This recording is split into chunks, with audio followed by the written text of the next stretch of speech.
welcome to Wine Library TV. I am your host, Gary Vaynerchuk. And this, my friends, this is the Thunder Show, aka the internet's most passionate wine program. And we have a live audience, Mott. How do you feel about that?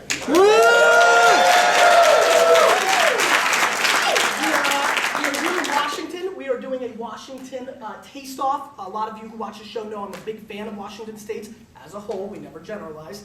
And I'm excited about this. We have a pink Jets bucket. We have a Seahawks bucket. And we have 6 probably awesome wines. I would think they want to put some good wines here, but we're going to call them like we see them. Some of the winemakers in the crowd, I see some of them. We're going to be careful what we say. But we're always going to tell the truth. That's how we roll, Mott, right? That's right. So when we get into the show, first and foremost, one more time on camera, I just want to thank you all for coming out here.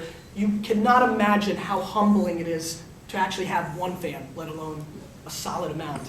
And so, you know, for this little immigrant boy from Russia, this is a big deal. And it means a lot to me. And I thank you really from the bottom of my heart. I mean, so we have a lot of fun, but to have fans is just a remarkable feeling, and I never take it for granted. I really, really thank you guys for being here. Really, it means a lot. So, let's get into the first wine monster, and we're going to start with a Chardonnay. Harlequin, 2005 Chard, 210 cases produced. One thing I realized, I don't have the price point. Somebody throw it out. Suggested retail. 28. Oh, right, we do have the price point. Sorry. Somewhere.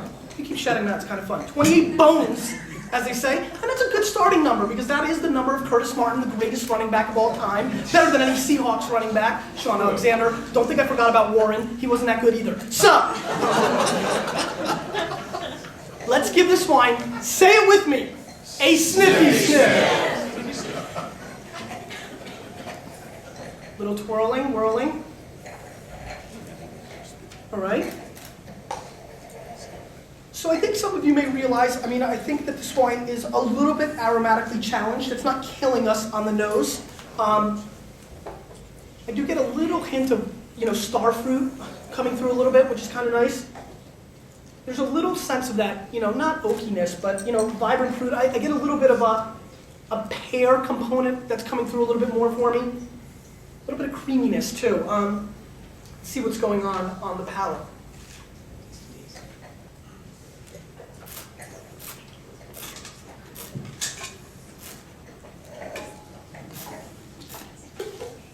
So is this like an inside joke to make me have a pink bucket? It's pretty brutal. Actually, I like it. Heck, I have a strawberry shortcake bucket and put My Little Ponies on the show. This is nothing. Can't faze me. Can't faze me, Commission.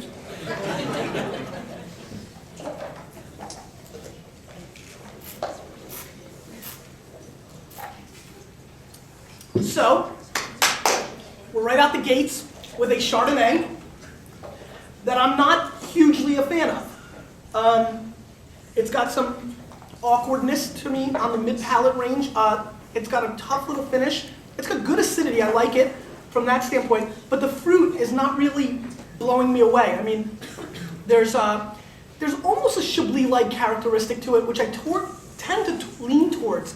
But for lack of a better word, and a lot of you know that I talk about wines like people, it almost just lacks charisma, in my opinion. It's very straightforward, and a 28 bones really puts me in an awkward spot where I just do not feel that it's really worth that price point. I'm also a little bit perplexed by the heat that I feel on the back, on the end. So a pretty difficult start and a very awkward situation, but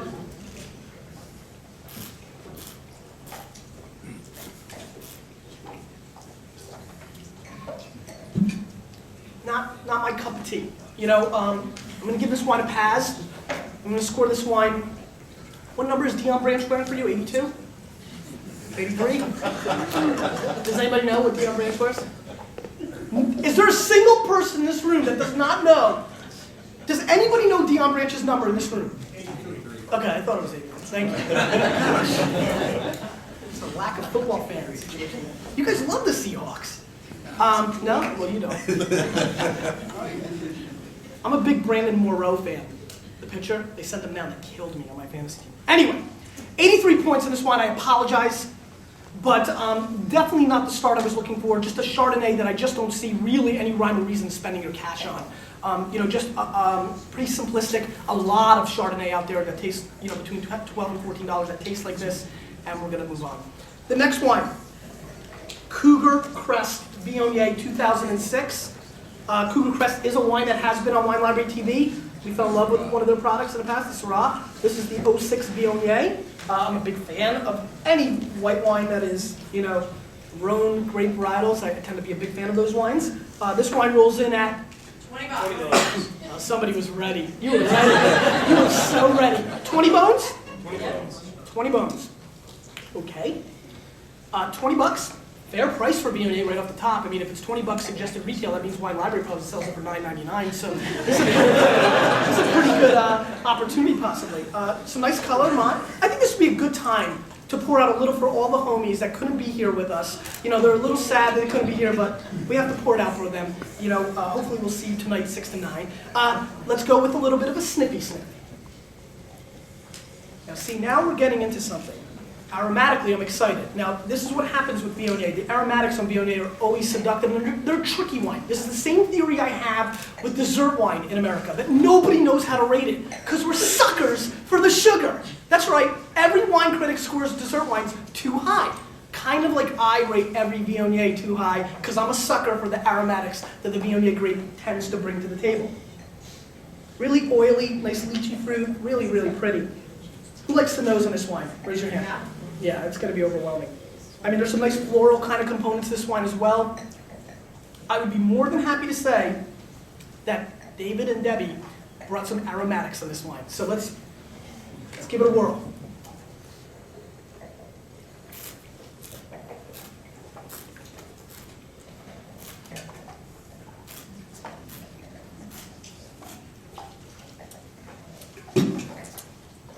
Cougar Crest is going to go Ichiro on my ass because it's 2 for 2 on the Thunder Show.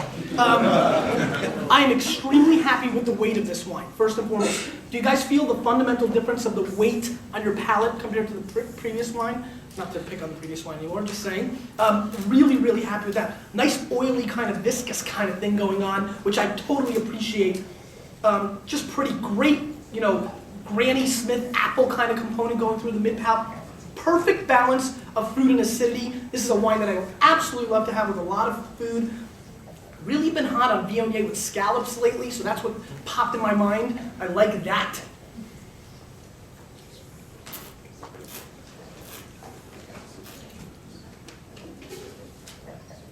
I'm feeling it. How many people in this room do not like this wine? Don't lie, raise your hand. You guys are such hometowners. 0 hands for all you maniacs. I don't, 0. I like this wine. It's got a lot of complexity, a lot of fruit. I'm almost getting on the finish kind of like some rocky kind of feel, right? Like going to, like to the pond and picking up a rock that's got some ocean, like pond water on it. Kind of nice. I like it. You like that pond water? You don't see that note every day, huh? Good wine. And for 20 bones, again, suggested retail, so probably you can get for less. This is an exceptional Viognier value. I'm pretty high on this wine. I'm gonna go 90 points on this wine. I like it. I like it a lot. I think it's a very good bottle of wine, very fair. And ultimately where I think I'm really leaning towards this wine, guys, is that I picture myself being very happy drinking this wine by itself or with food. And when you can double bubble me, I'm a happy boy.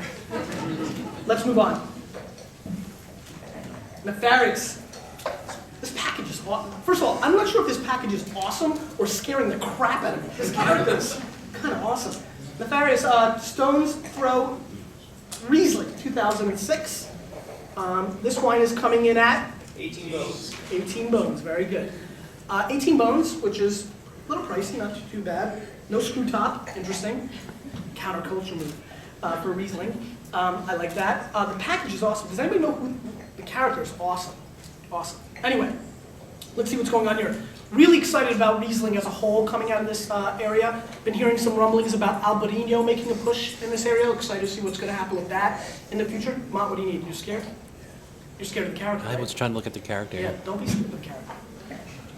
Don't be scared. Sniffy sniff.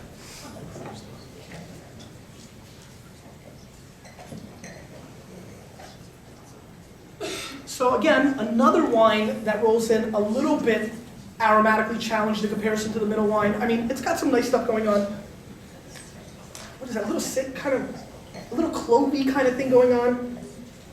You know what's really interesting? For some reason this is reminding me, not of a Band-Aid, but like some sort of like, something you could find in a first aid kit. Can't pinpoint it right now, but I'm feeling it. It's starting to open up a little more, like.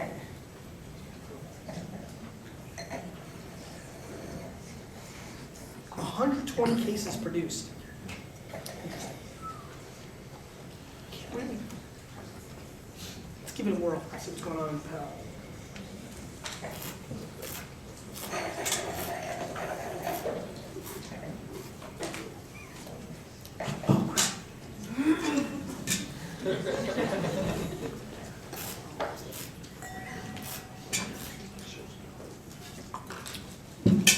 It's an interesting kind of little wine, right? It has some residual sugar going on. Definitely a little bit sweeter. I like the fact that as I'm yapping to you, on the finish, the palate is getting a little bit more dry, so you kind of starting to kind of go to that and the sugar content. Kind of basic for a Riesling, nothing, you know, nothing too crazy. We'll just give it a little bit more whirl.